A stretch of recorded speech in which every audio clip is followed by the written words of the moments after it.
Queremos leer ese recuento histórico del doctor Lucas. Leemos a la gloria del Dios Padre, Dios Hijo y del Espíritu Santo. El primer día de la semana, muy de mañana, vinieron al sepulcro trayendo las especias aromáticas que habían preparado, y algunas otras mujeres con ellas. Y hallaron removida la piedra del sepulcro, y entraron, no hallaron el cuerpo del Señor Jesús. Aconteció que, estando ellas perplejas por esto, he aquí, se pararon junto a ellas dos varones con vestiduras resplandecientes, y como tuvieron temor y bajaron el rostro a tierra, les dijeron: ¿por qué buscáis entre los muertos al que vive? No está aquí, sino que ha resucitado.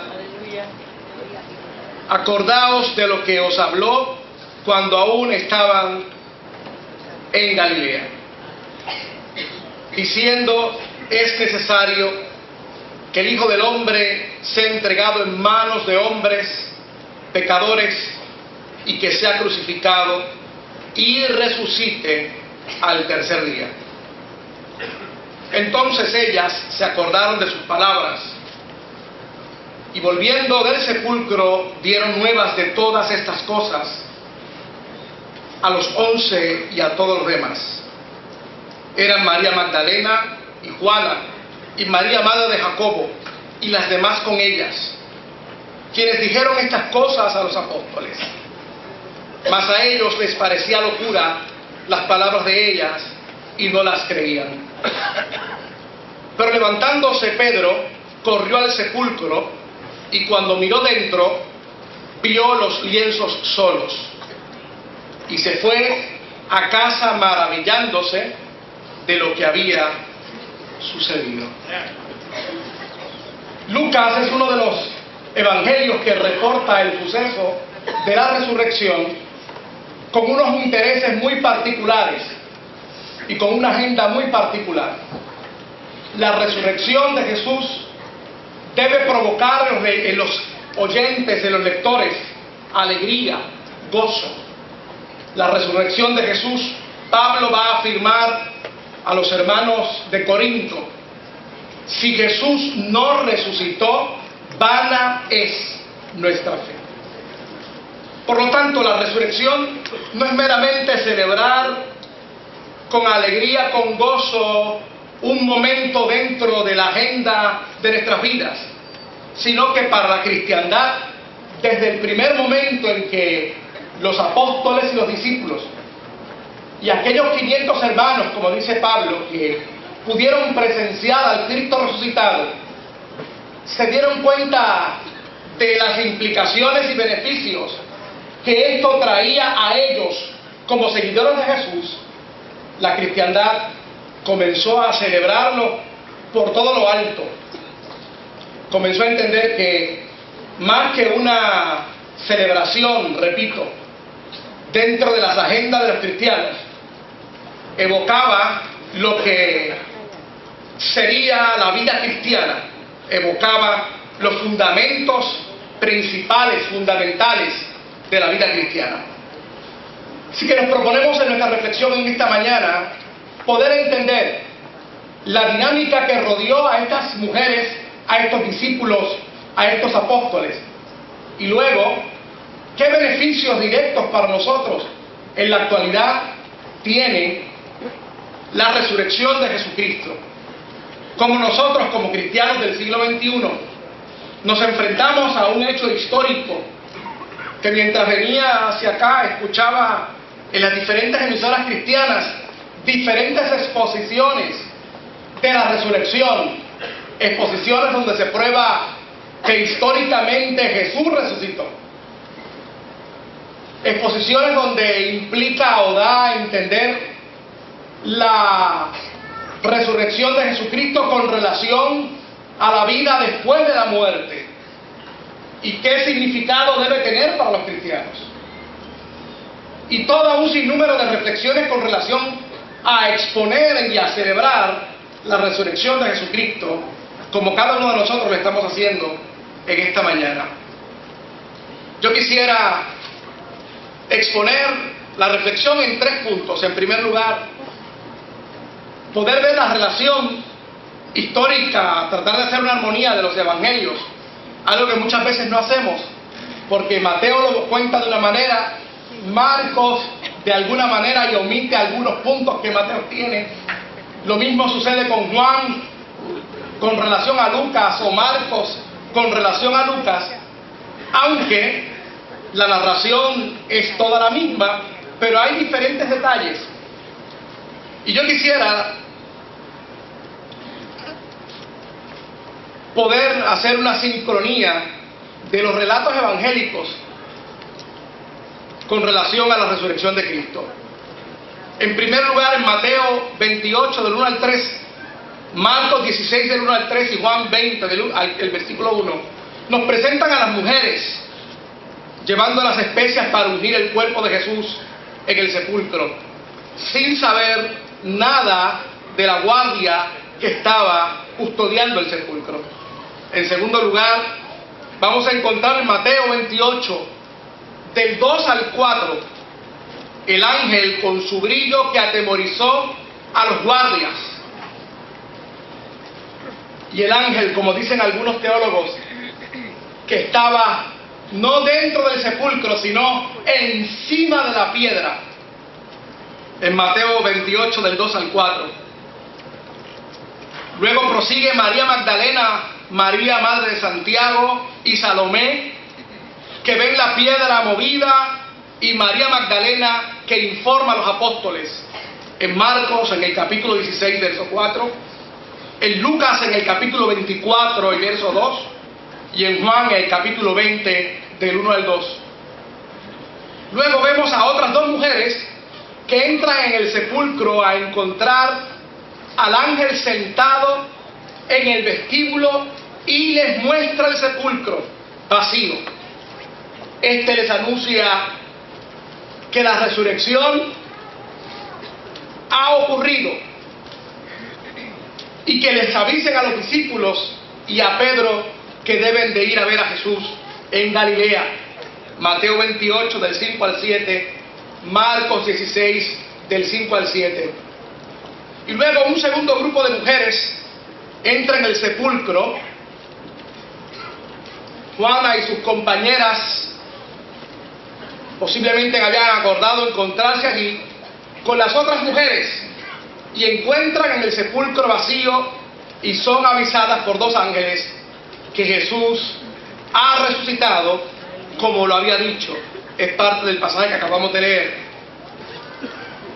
Encontramos a Pedro y a Juan, que son avisados por María Magdalena y llegan al sepulcro y encuentran los lienzos en el suelo, y dice el escritor Juan que de esa manera Juan cree estas cosas. Juan 20 del 1 al 3. Encontramos a María Magdalena regresando nuevamente al sepulcro y ve a 2 ángeles dentro, y luego a Jesús. Juan 20 del 11 al 16, Marcos 46 verso 9, 16 verso 9. Los 2 grupos de mujeres, quienes probablemente se habían encontrado al regresar a la ciudad y que tienen un encuentro con Jesús, diciéndole que le diga a los demás que vayan a Galilea, lo encontramos en Mateo 28, el verso 10, Marcos 16 y el verso 8.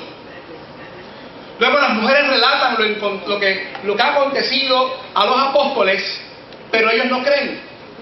En Marcos capítulo 16, del 10 al 11, y en Lucas 24, del 9 al 11. Luego Jesús se aparece a los discípulos y a los apóstoles. Todavía están entre la duda y la fe. Marcos lo relata de esa manera en Marcos 16, del 13 al 35. Jesús se aparece a Pedro y a Juan, que estos creen. Lucas 24, 34, Juan 28, 20, 18. Y finalmente, luego del regreso de los discípulos de Emaús, Jesús se aparece a todos los apóstoles, excepto a Tomás. Marcos 16, 14, Lucas 24, del 36 al 43, y Juan 20, del 19 al 25.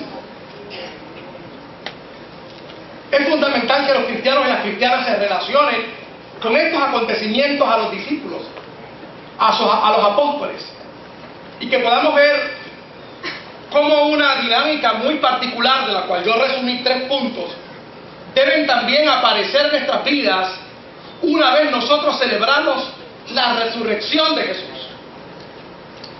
Esto puede quedar como unas anotaciones teológicas, o pueden ser presentadas como evidencia para nosotros seguir creyendo. Sin embargo, cada una de estas apariciones, los apóstoles, los discípulos y los amigos de Jesús van a responder. Yo traté de resumir con mucho respeto, porque pudieran hacer más y no tenemos el tiempo, en 3 puntos importantes que yo creo que todas y todos nosotros en esta mañana pudiéramos asumir la dinámica que ellos asumieron. En primer lugar, hubo reverencia a Dios y adoración. Eso lo encontramos en el verso 5 del capítulo que leímos, y en Mateo 28 y el verso 9, cuando dice que las mujeres se postraron para adorar al Maestro resucitado.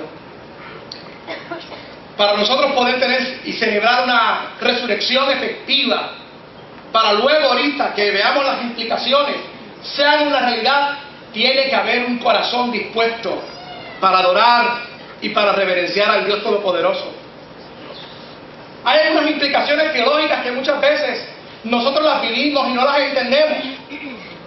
Hay experiencias que podemos en algunas ocasiones entrar en ellas, que sentimos inclusive gozo, como me decía un querido vecino, que algunas veces me decía, no me atrevo inclusive algunas veces entrar al templo a adorar, porque lo que sobrecoge mi vida es una alegría, es como algo tan raro, me siento raro. Yo decía, pero ¿por qué te sientes raro? Y él me dice, será porque como algunas veces yo no camino con Jesús y aquellos que están allí han caminado con Jesús. Posiblemente la alegría que ellos esbozan en el cántico, en la adoración, me hacen sentir raro, porque tengo que reverenciar, tengo que adorar, tengo que postrar mi corazón ante el Dios resucitado. ¿Cómo en el siglo XXI usted va a responder para que la alegría de la resurrección de Jesucristo inunde su corazón? Y repito, para que las implicaciones que vamos a ver de mismito sean una realidad. Decíamos hace 2 domingos atrás que muchas veces el contexto de las cosas que observamos no las podemos apreciar, las vemos sencillamente como espectadores de lejos, y podemos hacer un resumen teológico, podemos hacer una evaluación de lo acontecido, pero en mi interior no ha sucedido nada, o sencillamente lo interpreto a base de mis malas experiencias, o de mis complejos, o de mis suposiciones. Para poder entender la resurrección de Jesucristo, tenemos que venir con reverencia ante el Dios de la vida. Lo que ha ocurrido aquí no ha sido algo de improvisado. Lo que ha ocurrido aquí ha sido la culminación de un plan que durante siglos hombres y mujeres habían anhelado ver y entender. Por lo tanto, hay que reverenciar, hay que tener un corazón reverente. El Salmo 33 y el verso 8 nos hablan cómo reverenciar a Dios. El verso 5 dice que hubo temor en ellos. El temor no es de miedo. El temor no es de la culpa. El temor es el saber que estás ante algo superior. El temor es el saber que tienes que postrarte. Dice la Escritura que ellas se postraron ante el evento que estaba ocurriendo, de acuerdo a la narración que acabamos de leer en Lucas. Sin embargo, en el capítulo 28 y verso 9, nos expresa claramente que esas mujeres se tiraron a los pies de Jesús para adorarle.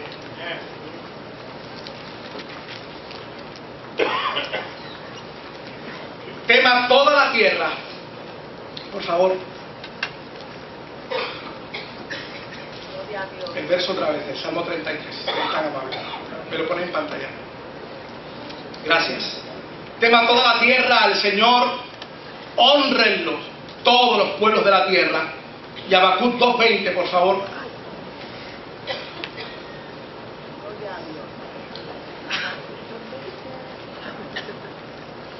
En cambio el Señor está en su santo templo, guarde toda la tierra silencio en su presencia.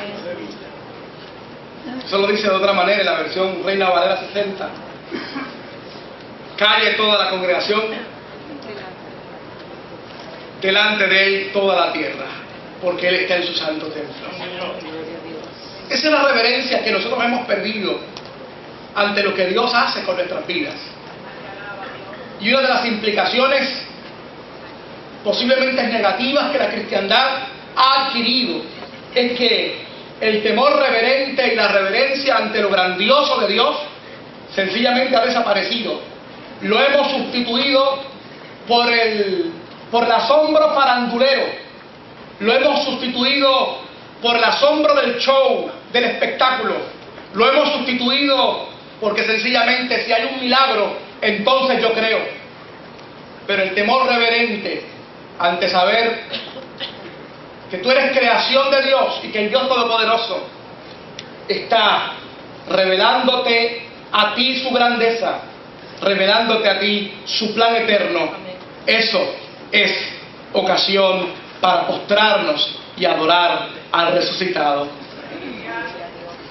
Otra de las dinámicas es que hay que recordar las palabras y las enseñanzas de Jesús. En el verso 8 del relato que leímos en Lucas 24 dice: entonces ellas se acordaron de sus palabras. Qué fundamental es nosotros recordar lo que es fundamental, perdonando la redundancia, sustantivo dentro de las enseñanzas de Jesús, para que la resurrección sea una realidad en nuestra vida. No quería poner más versos bíblicos, pero quería otra vez resaltar todas las palabras de Jesús que les había dicho a sus discípulos con relación a su resurrección. Él les había enseñado esto. Jesús claramente va a decir: el que guarda mi palabra, vendremos a él y haremos morada con él. Es fundamental para poder en esta mañana estar ante esta celebración extraordinaria, recordar cuáles son las enseñanzas de Jesús. A mí me gusta decir cuáles son o cuál es la ética de Jesús, la manera de vivir Jesús. Mira lo que dice Juan 6 y el verso 63. Juan 6, 63, por favor. El Espíritu es el que da vida, la carne para nada aprovecha. Las palabras que yo os he hablado son espíritu y son vida. Juan 14, 23 dice de la siguiente manera: respondió Jesús y le dijo: el que me ama mi palabra guardará, y mi Padre le amará, y vendremos a él y haremos morada con él. ¿Cuáles han sido las palabras que Jesús te ha hablado? ¿Cuáles han sido las enseñanzas que Jesús te ha dado? Guárdalas. Guárdalas en tu corazón. Atesóralas. Ayer dialogaba con mi hijo del medio, con Josué, y le comentaba: la mayoría de nosotros siempre estamos esperando que algo suceda en nuestra vida para entonces nosotros tomar decisiones y proseguir con cosas o con planes que entendemos que son más excelentes que los que tenemos. Siempre estamos esperando algo distinto. Siempre estamos esperando un milagro. Sencillamente guarda la palabra del Señor. Guárdala para que puedas crecer. Guárdala para que puedas amar a Dios. Menospreciamos la experiencia que tenemos. No, porque a mí no se me ha revelado Dios como se le reveló a fulano de tal.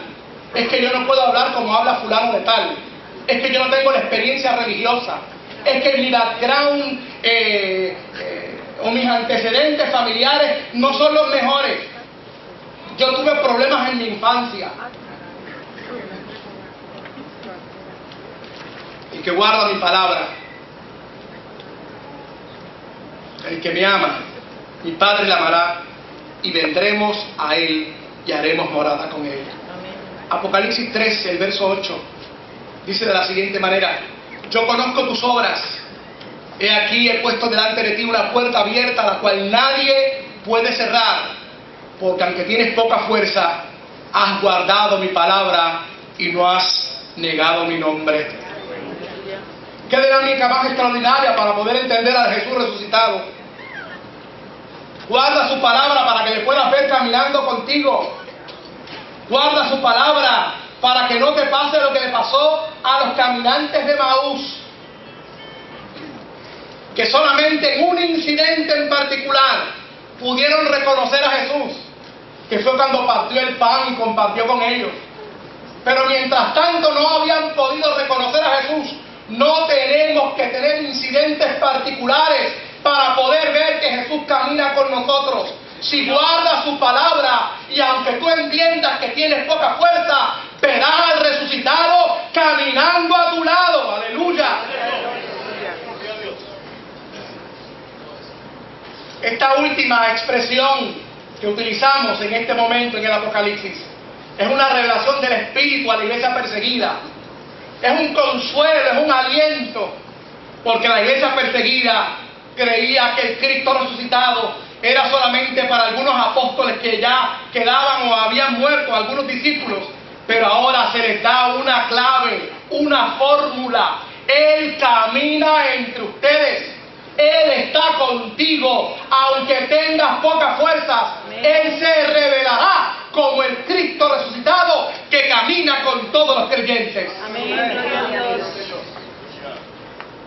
Es la dinámica maravillosa para poder entender la resurrección y vivir. Guarda su palabra. En tercer lugar, compartir las buenas nuevas de un Cristo que camina y está con nosotros. El verso 9 del capítulo 24 de Lucas: y volviendo del sepulcro, dieron nuevas de todas estas cosas a los 11 y a todos los demás. Tenemos que anunciar en el siglo XXI, en el Puerto Rico que vivimos, que hay esperanza, que hay buenas nuevas, no con ninguna agenda en particular. La única agenda que tiene que predominar es que Jesucristo resucitó, es que Jesucristo vive. La diferencia de todas las religiones es que pueden hablar de algunos dioses o de algunas experiencias esotéricas o experiencias religiosas que están distantes de ellos. Los cristianos hablamos de experiencias que están con nosotros y en nosotros, que las tenemos a diario. Por eso son buenas nuevas, porque Él ha resucitado.